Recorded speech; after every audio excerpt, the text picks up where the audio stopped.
Hey, to set up alarm clock on the Xiaomi Watch S3, all you have to do is just to click on this side button to open apps menu.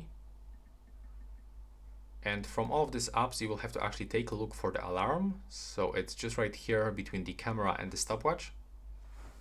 Now when you click on it, you can tap on the plus and add alarm manually. So from this, we can pick the time. Let's, for example, get it the 6 a.m. like this. Then click here to go forward.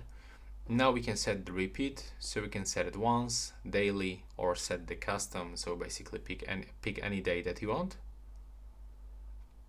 And now let's open it one more time. We can also get the vibration instead of the sound. And now we can just turn it on and off by clicking on the switcher. And for sure you can add the multiple alarms by clicking here. You can add another one. And that's all right now. Please subscribe to my channel and see you in the next one.